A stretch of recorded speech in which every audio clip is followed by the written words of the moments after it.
You are now listening to the A Dose of Disruption podcast, powered by Experian. Weekly compelling conversations on making money moves and growing your network. The place where you can learn to be you and do you all at the same time. I'm your host, Shelly Bell, and now, let's see what this week's Level Up looks like. What's up, y'all? Let's get into it. Season 2, and this is the... Wait, do you know what time it is? Emma, do you know what time it is? You know what time it is. It's time for the Shelly Breathe, Shelly Breathe, Shelly Breathe. All right, so I told y'all I was going to keep telling y'all about my glow up journey and how it's going and all those things. Here's one of the things I want to share that it took me like 2 years to figure out. And I do not want you to take that long within your journey to figure this out. It took me 2 years to figure out that when people with money say, how can I be helpful? That is code for, I got money I want to give to you. Okay. Now, I'm in meetings, right? And I'm raising money for Black Girl Ventures, and I am spilling, I'm like giving the spiel. So that's what I mean by like, I'm spilling my heart out. I'm like, and we did this, and I built it from this, and I started from here, and this is the way I've been, and then the people are like, oh my God, that's amazing. I think that's awesome. How can I be helpful? So I'm like, okay, how can I be helpful, right? So now I'm thinking like, dang, what can they do, right? So then I start giving them all the free things. We need space, if you introductions, credits to using certain tech platforms. Like, we would love access to this and that. And they're like, okay, great. I think that's great. How can I be helpful? And I'm like, what the, like, didn't you see what I said? I told you how you can be helpful. What did he ask me? What are they talking about? Finally, it took me a few different conversations and a conversation with someone inside of a really well-known family foundation who straight up just said, Shelly, it's time for you to ask us for money because you did all the things we asked you to do. Everywhere we asked you to be, you were there. Every time we asked you to show up, you showed up. Every time, it's like, we know that like we're part of what we do is we push for help communities and we grant to people. You have done all the things. It's time for you to ask for money. And I was like, oh, so when you were saying, how can I be helpful? What you were saying, and I'm like, and it's been such an interesting journey in that way because for being black in my, from the way I grew up, and again, like I grew up very middle class, right? But even with that, I felt like it was just like, if I want to help you, I help you. Like as a person, and I can't speak for the entire Black community, but someone out there may be able to identify, but like, if I want to help you and I see you, I'm like, I'm just help you, girl. What you need? Okay, boom, I got this and this. Now here's the money I got. I can do this for you. I can do that, But one of the things that I also learned is like when a person is wealthy, it is not okay for them to assert that you need money just because they have it. So it is, this is very Eurocentric though. And something to note is that, the way that you're not confrontational, like European culture says, if I confront you, that could potentially be negative or too assertive. Or too aggressive. And confrontation is not a dirty word. It's not negative. Like to confront can mean to face, right? And that just means we may need to have a conversation, which is okay. Now, if that conversation is uncomfortable because not both parties don't agree, then that's where the negative connotation around confrontation comes in. However, to confront, to address, to face, to call to the front of something and have a conversation is not inherently negative. All right. But because we live in a very Eurocentric environment, we have been conditioned to kind of think that way. And I mean, like, I get it, saying to someone who you don't think has money, hey, let me give you some money. Just because you're wealthy, that could also be very offensive. So, how could I be helpful is code for, now is the time for, and you don't just like, they say, how can I be helpful? You don't just go in for I need $20,000, like $50,000. You don't just go in for it, right? What you do is you wrap it inside of everything you're asking for. So it's like, oh, this is amazing. Look, Shelly, I love your story. I love your journey. I've read everything about you. Like, how can I be helpful? And this is the time to say, Oh my goodness, thank you so much. I would, what would really help us impact 1,000 lives would be that we could have, access to more community infrastructure, digital infrastructure. Would love your monetary support, $20,000 to $50,000. We also would love to do, but like you wrap it in there. We also would love to have any introductions, like people that you feel like will really want to get on board with this journey. Now, another question that you may have is like, well, how do I know exactly what to ask for? Do your homework before you get to the call. If it is an organization or a family foundation that you're talking to, how do they usually fund? What do they usually fund? And how much do they usually give that fund? How much funding do they usually give? Don't go in blind and then fishing and trying to figure it out. You want to know all these things up front. And if you don't have time to do this work, you want to do some simple things like use a TaskRabbit. Okay. TaskRabbit is where you can go find some people who will do some different tasks for you. And you tell them, I need a profile on this person and I need to know these things about them. You can create that template for yourself and keep it in your Google Doc somewhere. And then get your TaskRabbit to be like, hey, this is the person's name. Go fill out all this information about them. Find out about them. Deep dive for me, because I'm going into a meeting with them. If you do have an assistant or people on your team that you work with, the COO, someone like that, then you could pass this task to them if you're the one who can't do it. And this becomes your brief, right? Your brief for like looking at like, how do I get funding? How do I raise funding? And I wouldn't only do this for people that you want funding from. I actually would do this with companies you're going to partner with. Company, if you got time and got the TaskRabbit money, you can even do it for tech products you want to adapt. But this is just a really great practice to put in place where the vetting and the brief comes to you. You take time out in your schedule to review that brief, review that vetting, and then you move into that meeting fully educated on what you can ask for, right? And so that is the way you do that when you're like, what should I ask for? And then, you could take what they usually do and look at the value that you're going to add, and you can negotiate or come up with, what you think is best.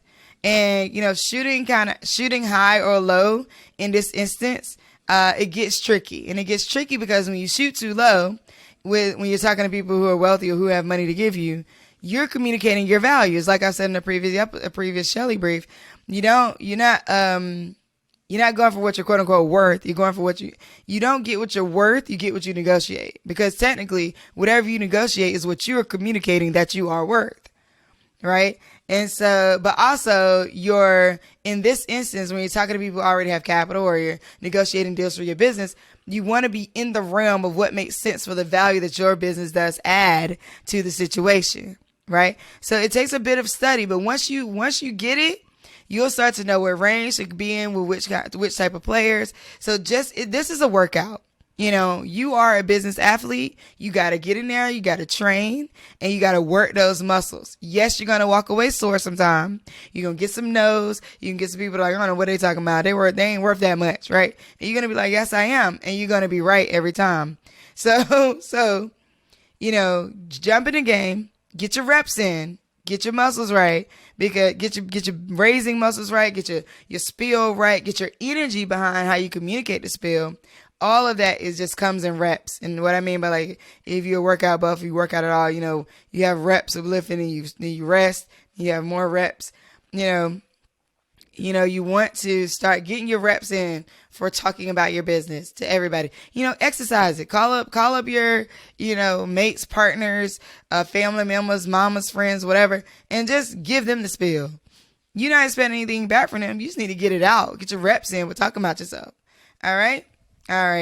So let's get into this episode. All right. And we are here with Sandra Bernardo, and so excited to talk to her. It is rare that we come across people who are just basking in the sun right now. And it's so good, to see you basking in the sun right now. Sandra is the Senior Public Relations Manager at Experian. And so we're just going to jump right into it. Okay. Our first question is always, you could be doing anything in the world. I mean, you could be mountain climbing. You could be a professional trampoline jumper. You could be a trapeze artist. I don't think I said that one yet. You could be anything, just anything you want to be. Why be the senior public relations manager at Experian? Wow, what a kickoff question. Well, I entered the PR field because I felt like it's a very important role that you have, not only on behalf of your company or your organization, but also on behalf of the public. So you're in this dual role where you're really looking out for the best benefit to both parties. And since I entered the field many years ago, I've been just, really happy with my, career choice coming out of college and all the work that I do, because we, are a bridge essentially, right, between organizations and the public. And, that role it can be a very, very serious role, but it also can be a really fun role when you're doing campaigns with the public, or you are educating the public about something really important, like right now with COVID. I mean, can you imagine the PR professionals that are working for healthcare organizations and reaching out to the public on behalf of, whether it's a hospital that they work for, or a clinic, or even, government agencies like the CDC. There's a lot of communications professionals behind all those, wheels that are turning to get information out to the public. Yeah, it's interesting because it wasn't until recently that I think I really understood the role of PR. And it's a whole world, there's like very active, like constant communication and relationship building. Because I think that is really what you're doing, right? Like you're helping these companies build relationships with the public, and in some ways helping the public build relationships with them, right? And so, hence, public relations. But that's right. That's where those terms come in, right? You know what? But straightforward, right? Yeah. I do this. I got stand up comedian. You could book me for festivals, bar mitzvahs, birthdays. All right, so you come from a family of immigrants, and I wanted to know a little bit about that journey for you, learning the nuts and bolts of credit. What was that like? Sure. So just a little background. So my parents are from Argentina. And both my parents were born and raised there, and both my siblings were born there. And they came to the United States in the 70s, to New York first, which is often the first destination for many people. And so that's where I was born, in Queens. And we lived there several years before coming to California. And I think that my parents, did a really great job learning things quickly, obviously, and getting acclimated to the system, because they were able to, be homeowners within 10 years of their arrival. And they always told me anyways, that they had great credit and great credit scores and all those things. But, I think one thing that was difficult for them was being able to spend time educating their children on various topics like finances, right? As I reflect back, they were always working. My dad worked during the day. My mom actually worked a night shift. So that way we always had a parent in the home. And so those are some sacrifices, that they made, right? To be able to live here and be homeowners and give us a good life. So within that context, there's not a lot of time, I think, for conversations or just sitting down at the table together to talk about topics like finance, especially. That's been shown to be a topic not really discussed, over dinner within families, which that is a detriment to youth, as they grow up and then they go to college and they graduate and then they're in the real world, so to speak. And they don't have enough knowledge about credit and finances. So the only thing that, I remember my dad telling me was to be careful about credit cards. So he, I had gone to him after college. I had moved out to my first apartment, and I had racked up a couple $1,000s on a credit card. And he's like, why did you do that? I told you, be careful of credit cards because then you have to pay interest and you end up paying more for everything. And so I always, kept that in my mind. But learning about credit scores and a credit report and what's in the credit report and all those things, I essentially learned on my own. And in fact, I've learned a lot since working at Experian. Yeah, so it's funny. So mine was the opposite. My dad worked at night, my mom worked the first shift. So we always had a parent at home too. Okay. And actually kind of makes it a little hard to skip school. But it was Yeah, you can't get away with much. right. From a public relations standpoint, pre-pandemic versus now, like, what are some things or some ways that you've had to try to manage and move when it comes to public relations? Like, how has that felt for you? Well, like with everyone, it's been a great change. Just everything from working from home, like many professionals are, versus being in the office. And then in working with journalists, yes, changed. They're obviously also working from home. And so you can't just pick up the phone and call a journalist because you need to have their cell phone number now, right? And you don't have their office number anymore to be able to reach them. And of course, what we're always looking at too is the sentiment of the public and what are their concerns, what are their challenges, where can we at Experian provide valuable information and resources during this difficult time. So it definitely shifted some of our strategies and the types of activities that we're working on. But it's been such a relishing opportunity to work for a company like Experian that, can provide information and resources to individuals in terms of, at least in one component of their life right now that could be challenging, which is credit and finances. We can't obviously solve all the problems related to COVID, but we are central in that financial aspect, which has been very rewarding. Yeah. I think thinking about how to manage messages that reflect the public sentiment, it really feels like a challenging position to be experiencing exactly what the public's experiencing and also having to communicate with them in a way to keep people kind of calm, I guess, or like, I've never thought about how much a huge role Experian must play in just like financial messaging. And like, one of the reasons why we started this together was to, make credit more human. And so from a public relations standpoint, the storytelling around it is something that you also have to really focus on.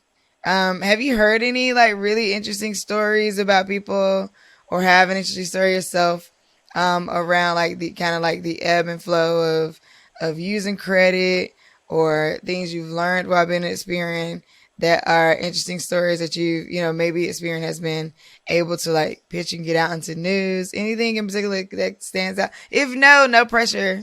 Well, certainly, yes. Over the years, I keep a pulse on what consumers are concerned about or what their questions are. And we also have a dedicated executive to just consumer education. Not a lot of companies have, one specific executive in a role that their only priority is educating the public. And so we work closely with him because he works with nonprofit organizations, for example, and he goes out into the communities to do presentations about credit. So we always want to know what questions consumers have and what their biggest concerns are or challenges. I think perhaps one of the most interesting things that has happened is we took that information and we're able to turn around a specific tool for consumers to use, which is called Experian Boost. So consumers have always stated or, communicated that they want more control over their credit, want more control over how to manage it or how to increase their score. And so our company innovated against that concept and created a tool so that you can immediately raise your credit score potentially by adding some information to your credit report directly. Yeah, I love it. So, one of the things that you're mentioning, the way that Experian Boost works is that you can actually, help your credit by adding things that you pay regularly every month. So you can add like your Netflix bill, your cell phone bill. I think this is, fairly revolutionary for the finance industry and the credit, industry to be able to do this because I think credit is one of those things where I think people just like, oh, things, how did that end up on there? You're looking at it, you're like, where did that come from? It just bounced onto my credit one day, versus me feeling like I had some control over what was there. So that's one of the things I really love about using Boost is the idea of like, you can actually be in control of what's on your credit and you can say, hey, here are the things I know for sure that I'm going to be, in an ideal world, we would all be paying everything on time. But you can say from here, hey, I'm gonna add my Netflix bill. That's automatic. I know it's gonna come out, and I'm not worried about it. That's And right. that can actually be helpful for your credit because that is you building credibility as well. That's So yeah, right. And yeah. giving credit to individuals who are paying their utility bills, are paying their Hmm. cell phone bills, are, if they have a Netflix and are paying that every month, then why not reflect that and show that on the credit report so that lenders can see that this individual, has been paying their debt. That's right. Mm-hmm. You can download Experian Boost. We'll put the link in the show notes. You can go to any one of your mobile stores and download Experian Boost right from the Google Play Store or the App Store, the Apple App Store. So you received a plethora of accolades during your career, including serving on the board of directors for the International Association of Business Communicators and MANA. And I love that because I don't know that I knew that there was an International Association of Business Communicators. And Yes, it's a PR organization. There's actually a couple of them, and right now I'm president of the Hispanic PR Association, the Orange County chapter. I actually launched that last year, so I've been yes try to be active in the communications industry. awesome. And congratulations on that. Thank you. Um, so how does diversity in the public relations sector benefit minorities? Well, I'll go back more than maybe 20 years or so ago. In 2000 was when the census year came out. It comes out every 4 years. And I was an account executive at a PR firm at the time, just starting my career. And it was the first realization in the marketplace that there were many Hispanics in the United States and also the economic buying power that they had. And so that was when this idea of understanding the different audiences better was more strategic and made a lot of sense for companies, right? Especially when you have demographics that have a lot of buying power. So fast forward now, I took that opportunity and developed my career to learn more about multicultural marketing, as a phrase that it's called. And the way that it helps is that consumers can have better relationships with companies who understand them better. So whether it's culturally or resonating through language or understanding, like we were just talking about, the needs or the challenges or the concerns that consumers have, always will allow companies to better serve them. So provide better, products, better services, whether that's in financial or any other industry. It's very important to understand your audience. And so if people at the table making decisions about certain products to roll out or new services to launch. If they're not diverse, then there's going to be a disconnect, right, with the public. Yeah, I think so. Being able to have a full message, and that meets the needs of multiple people that may be looking, watching, reading, I think is so important. So when we talk about diversifying PR and again, like you said, just having more diverse voices at the table is always going to be able to land and create better relationships with with the community. How have you been able to disrupt the PR industry during your career? And how do you use your position to create change? Well, I don't know that I would say I've disrupted. I won't take credit for that. Maybe so far to that stretch. But I think that when I started my career, as I mentioned, and in around 2000, started looking at this opportunity to create better relationships between organizations and the Hispanic community. I was very active as a voice wherever I was working in the industry amongst my peers, and becoming involved in the Hispanic PR Association to, advance this narrative and this movement, essentially, not only to better reach Hispanics with whether it's important information or, a product, but also just in terms of diversity and inclusion. So it's been very rewarding to see a lot of change that has happened, in the last 20 years or so. And I guess I could say, well, in my small, little roles that I've had, or just things that I've done, I've contributed a small piece of that progress. So, that makes me obviously very satisfied. Yeah, I mean, the way to eat an elephant is one chunk at a time. So, no contribution is too small, I think. You're out here rocking it and rolling it. Are there any PR tips that you could leave our audience with? Maybe 3, if you have them, PR tips if people are out there and they are, maybe they're working through their own PR, or trying to figure out how to hire someone. Like, what are some PR tips that you might give out? Well, I think if you're a small business, for example, entrepreneur, make sure that you are putting efforts into PR, because you get so much value out of what you invest in that back for your organization. So whether it's hiring maybe a PR freelancer or starting to do some things yourself, make sure that you make that part of your marketing mix, right? If you're looking to hire a PR person, look for somebody who has diversity in their resume, that they've worked maybe at whether it's an educational institution, a nonprofit, corporate, they have some mix, because I feel like it makes you more well-rounded, and that they're a good writer and good with the media, obviously, because that's such an important part of our job.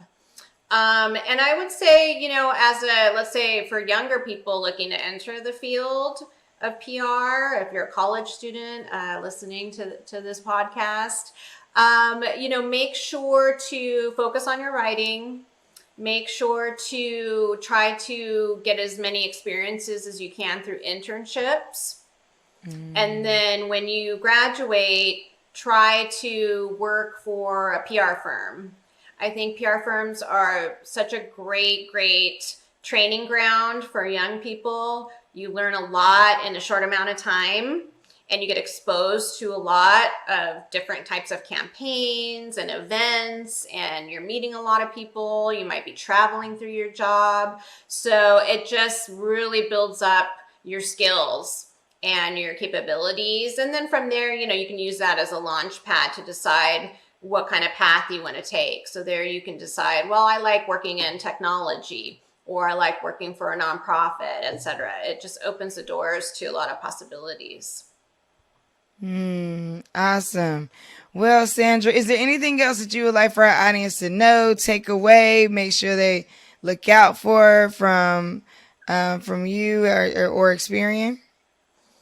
I would just say, in talking about credit and finance, and we know a lot of people are having a lot of challenges right now. Some of the steps that you can take to take control and manage your finances a little better is, make sure you check your credit score, make sure you check your credit report. You can get free access to this through the credit bureaus.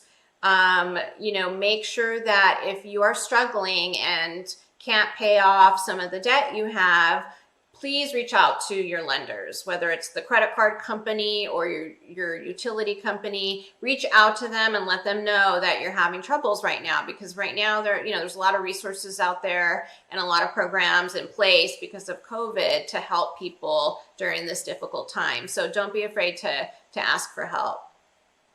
Yeah, I like that a lot, especially when it comes to credit.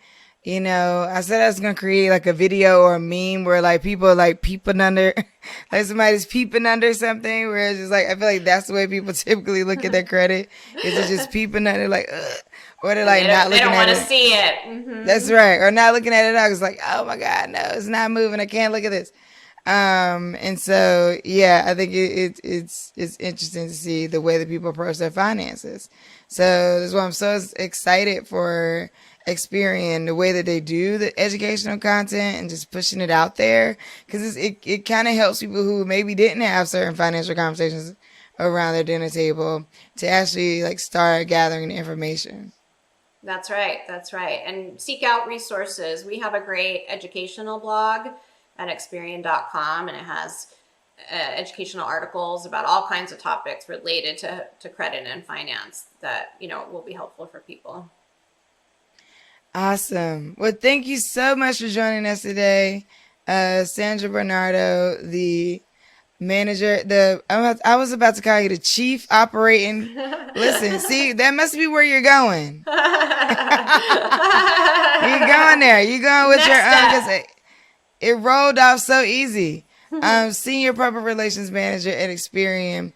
I look forward to what you become the CEO of, though, because I see that in your future. Okay, next step. Thank you so much for having me. It's been a pleasure. All right, thank you. Thanks for joining us, Disruptors, and congratulations. You have taken another step toward being friggin' amazing. Make sure you visit us at adoseofdisruption.com, where you can subscribe to the show in iTunes, Stitcher, Spotify, or via RSS feed. Rate and subscribe if you're all the way live. That's right. Tell a friend, rate and subscribe to keep us all the way live. And come back next week so we can disrupt some more shit.